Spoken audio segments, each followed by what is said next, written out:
What's up, YouTube? This is CJ. And Sarah. It's a Wednesday, and that means it's time for another Keto Conversation. So let's get started.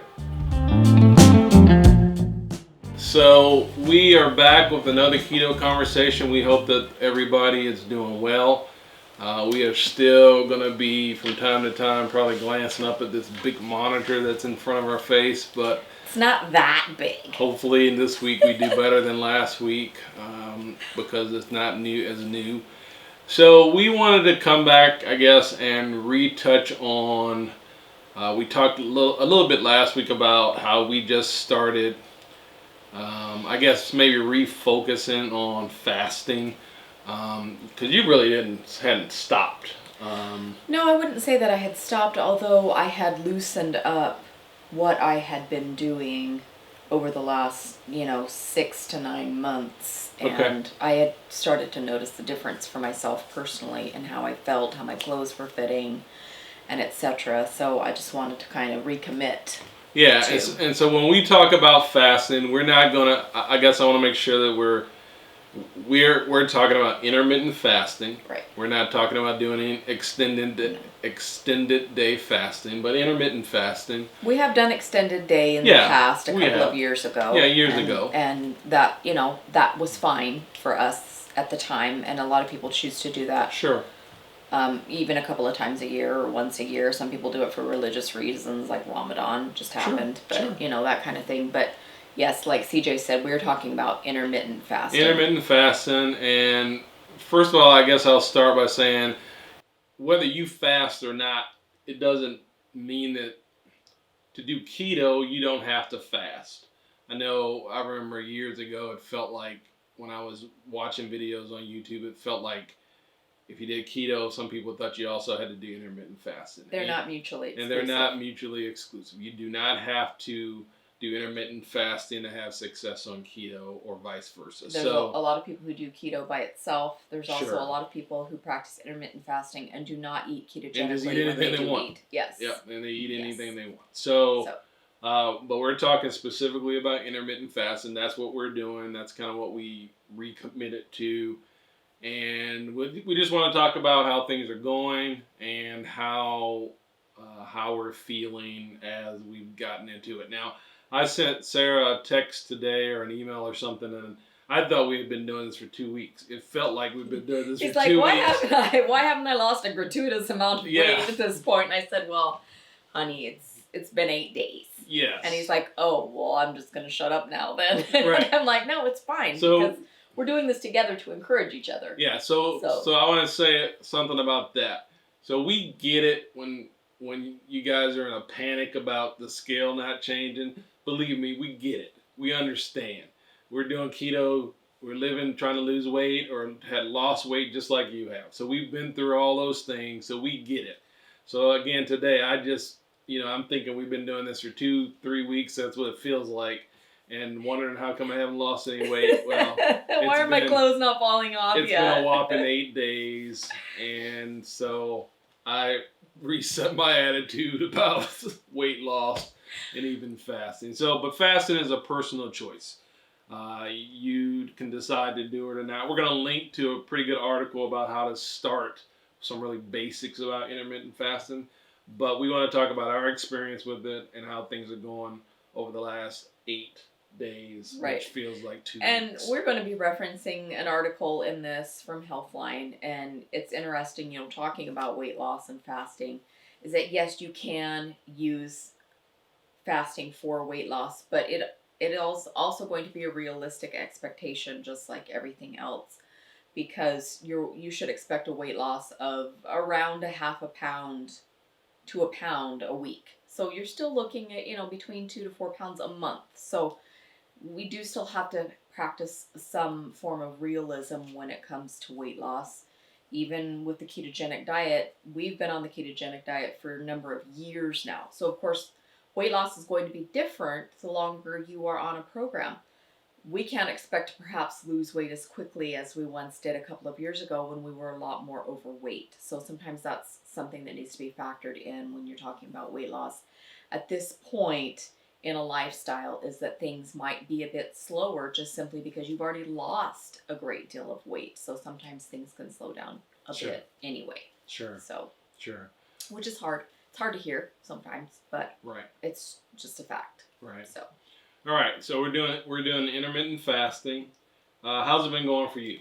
I have felt probably the best I have felt since I began intermittent fasting almost 3 years ago. I think because I've been more committed, obviously, and then also because I have been practicing what is known as clean fasting. So clean fasting means that you only consume non-caloric beverages in the form of clean fluids like black coffee, black tea, water without any flavoring in it. So that's no sweeteners, no fats, so no keto coffees, no sweetened club soda or flavored club soda, no sweetener in your coffee or tea, no cream, all of that kind of stuff, just plain black liquids. And that has always been extremely difficult for me because I could chug heavy whipping cream by the gallon. Just hook me up to a dairy cow and I'm a happy cow. So that has been, of course, difficult over the last 8 days, but also eye-opening for me personally because I have felt so much better and I have noticed a continual evening of how my insulin feels, how my blood sugar feels by keeping my insulin low, by keeping my fast clean. So. Okay. So now you've been practicing pretty clean fast, you said. Yes, for the last 8 days. And for the most part, now this is an interesting topic by itself because it depends who you listen to on YouTube as experts on fasting. So I don't think there's a single amount of symmetry in this topic. Yeah, all of your doctors, all of your right. Some experts, people say when you fast and you do coffee, you can have a splash of cream. You can have a little coconut oil in there. Yeah, you can, you can have a bit of stevia. Yeah, it's all over the place, and so you got to kind of figure out what you can live with and what you can work with. So, I've been doing black coffee with. It's not even a teaspoon of cream. It's probably been. I didn't know that. It's probably been. Well, you're not here. So, what are you, the fasted police? He's been dirty. What are you, the fasted in the mornings? Police? The fasted police? You fast all you want to fast. Anyway, I've probably been doing. I don't even want to say it's a half a teaspoon of. I thought I had a cream addiction. I don't. Apparently. I'm just saying that I've been probably using less than a half a teaspoon.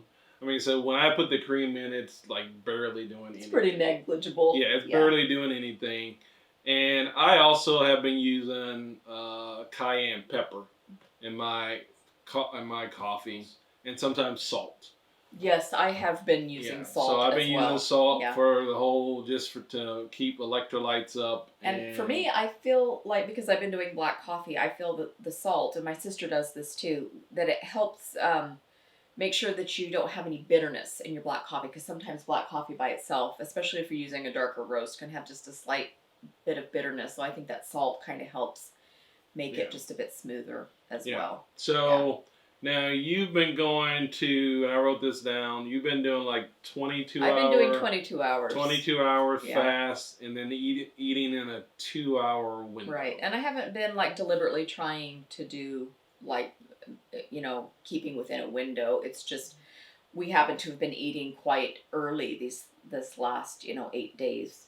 We've been eating very early when I come home from work, and then I just stop eating, and then I fast until the next day, and I've been fasting all day at work. And then on my way home, I will prepare my ideal cup of coffee when I'm at work and drink it on the way home, kind of as a reward and a way to break my fast. So I'm still getting to have my coffee the way I like it on my way home, and then I'll eat with CJ.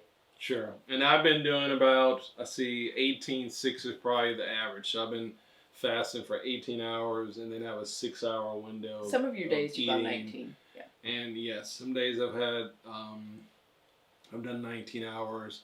I've thought about trying to do 20, and I don't know. Just for me, a lot of times the fasting is, if I'm super busy, I can fast longer than if I've got time to think about the fast and how long it takes. I So, think that's really but a valid point. but 18 hours for me has been kind of the sweet spot on a pretty normal day.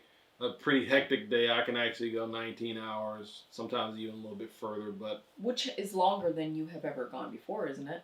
yeah. So before this time, I think the most I was doing was a 16-8 fast. So a 16-8 is where you fast for 16 hours and then you have an 8-hour eating window. And that's actually probably the most popular, The most common. And most common way of intermittent fasting. So basically, and you're counting your sleep as time that you're fasting because you're not Which eating, is great because you don't know, you're not missing out right, on you're not anything. eating when you're sleeping. Right. So if you're sleeping, whatever people sleep, 8 hours. 8 hours, Yeah. 9 hours, and then you get up and go till about, depending on when for me, when I was doing 16-8, I could stop at, 6 o'clock, 8 o'clock, 7 o'clock, and then I could eat at 11 o'clock.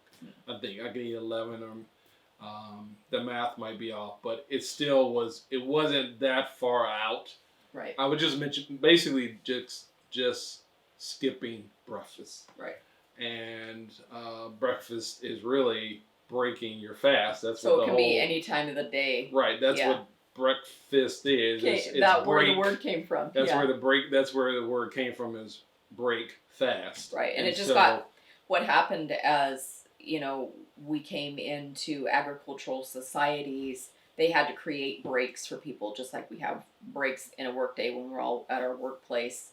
During the Industrial Revolution, they needed to put those breaks for people, and that's how we ended up eating breakfast. Breakfast is people didn't used to eat breakfast like that. They'd go out to the farm. They'd get up in the morning and have their cup of coffee and go out and begin their farming work, and then they wouldn't really eat until lunch or dinner time. So it wasn't until people started going into the cities and working in factories that a mid-morning or morning meal started to become typical. So it is really just a couple of 100 years old, and obviously we've as a society embraced that, and it hasn't necessarily been beneficial. So now I'm recommitting to fasting just because I'm still trying to lose additional weight, but there's other benefits to fasting. It's not just about weight loss. There's also some other long-term benefits that you can achieve through fasting, or help your body can be helped by fasting. Right. And so for me, I'm very insulin sensitive, and the reason I know that is just how I gain weight and where my weight kind of congregates on my body. And the fact that you were diabetic. Yes, and I was diabetic, but I can read articles and look at all kinds of things, and where I gain weight and where the weight kind of gets packed on it, I got all the signs of being insulin sensitive. So for me, I probably need to fast longer, and it may take me longer to see some bigger results as opposed to a person who never had any insulin issues in the past. And so the reason I tell you that is that when you start fasting, be realistic about, I guess, what to expect and what not to expect. And fasting is a muscle. It takes practice, and starting out slow, start with 12 hours, go 12 hours, and then go 14 hours, and then try for 16. See how it goes. Sure. So I wouldn't personally recommend, in my opinion, starting with like a 24-hour fast, and I definitely think that you should probably work up to it, take some baby steps, and see how things go. Sure. And then the article that we're going to reference, we'll just link to, is a Healthline article. Mm-hmm. It talks about just some of the beginning steps of fasting. It goes into some of the benefits of fasting. Right. Talks a little bit about some of the medical studies that have been done on related to fasting. And keep in mind that fasting is not a new thing. It is not new, but research on it is new. Yes, research on it is new. But fasting is not a new thing. People have been fasting for centuries. Biblically. Jesus, Muhammad, lots of people. People have been fasting for centuries. Historically. And so people somehow knew that it was important to give your body a break, whether it be for spiritual reasons. And sometimes people fasted in our history because there was just no food. Right. And so you fasted because you couldn't find anything to eat. Wasn't what you wanted to do. Right. But Well, and for focus. For a lot of prophets and other Sure. people in history, they would use fasting as a way to commit to focusing on the task at hand. Instead of being distracted by the preparation and the eating of food, they used it, to help them in their meditation and to focus on whatever they were doing, whether that's writing or philosophy or whatever it was. Having that lack of food helped them focus. So Sure.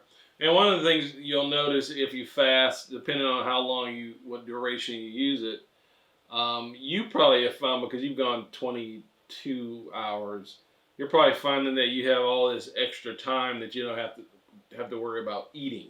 And believe it or not, you take time to eat, and that's time you could actually be using to do something else with. And I'm not saying that's only reason to do fasting. I'm just saying that you might realize that if you do fast, you might realize that, wow, I just gained back an hour or maybe 2 hours, because if you have to prepare your food or if you have to go get your food somewhere, you just gain a couple of hours back because you're not eating. Right now it's just myself and one other coworker at the school that I work for, and he is consumed, for lack of a better word, with food all day long. In the morning he's hungry and he eats, and then he gets snacky before lunch, and and then after lunch there's a slump and he needs sugar, and so it's a kind of a chronic hunt, if you will, sure, for something to eat. And we've all been there. And most of us have been there. Yeah, definitely. And this is a totally normal thing. He's totally normal, So I think you do have this preoccupation with your next meal, your next snack, your next whatever. So yeah, I think it can be liberating to a point where you're not always thinking about that. So, sure. Yeah, for sure. Sure. Now, one of the pitfalls that I've run into with fasting over the last 8 days is I need to make sure that when I do eat, that I eat. Because I don't so we've been eating, as Sarah mentioned earlier, we've been eating and finishing, our windows of eating early. So sometimes, I think yesterday was at 5:30, we ate and we were done. Then 6 o'clock a couple of times, and I think I went to 6:30 one time. But what I don't like happening is that I'm hungry at 9 o'clock or 8 o'clock, and that happens when I don't eat enough when it's time for me to eat. Right. And so one of the things that I've learned, and I learned this before when I fasted, is that when it's time for you to eat, whatever that window is, you need to just go ahead and eat. Because you cannot combine fasting and calorie restriction. Right. It will not work. It is very detrimental for you, because then you end up harming your metabolism, and that is something you definitely don't want to do. So, like you said, when it's time to eat, eat. And we're not talking don't go above your threshold of comfort, because Sure. then like the article is bringing out, then you can run the risk of not losing any weight at all, or perhaps gaining, because you're eating more than you would have eaten all day long. So we're not talking about go to an all you can eat buffet, which you really can't go to anymore anyway, unless you carry it out. Right. But eat till you're full. Make sure you're getting enough protein. Make an emphasis on protein and on fat so that you are satiated, and it does last you. Sure. Especially until you go to bed. Sure. Sure. So I find that if I eat enough during my window of eating, and I don't feel hungry when I'm going to bed, that I can actually mentally go a lot further the next day. It really hasn't been as hard this time. I've fasted before and it's been difficult, but this time it's felt a little easier, and I'm not really sure why. Maybe just because we, kind of just did this whole mental recommitting. I don't know what it is. I feel like it has been helpful for both of us to be doing it, because we can talk about it. That's true. I find that helpful. My sister is also doing it, and I'm able to text with her during the day. And it's just, you can say to someone, hey, I'm having a rough time, or, or I'm feeling good, or I tried this, or this has been working, or this hasn't been working. It's just kind of nice. Sure. To have that. So. And I think to kind of wrap it up, now last week we mentioned some apps that we were using, and I think we're both using two different ones, we're using two apps, but I think we're both using the same one. So we're using an app called Life, and then we're also using one called, what's the other one called? Zero. Yeah. So it's Life Fasting and Zero Fasting. I think if you just put Life or Zero, you might not find it. You kind of have to put fasting with it. Put the words fasting with it. But right, Life Fasting and Zero Fasting. They both do similar things. But one of the things I do like about these apps is they appear to be free. Mm-hmm. I haven't seen any calls for purchases, nope. In-app purchases. So that's a good thing. And they actually have a lot of educational information. That's really cool. As part of the apps as well.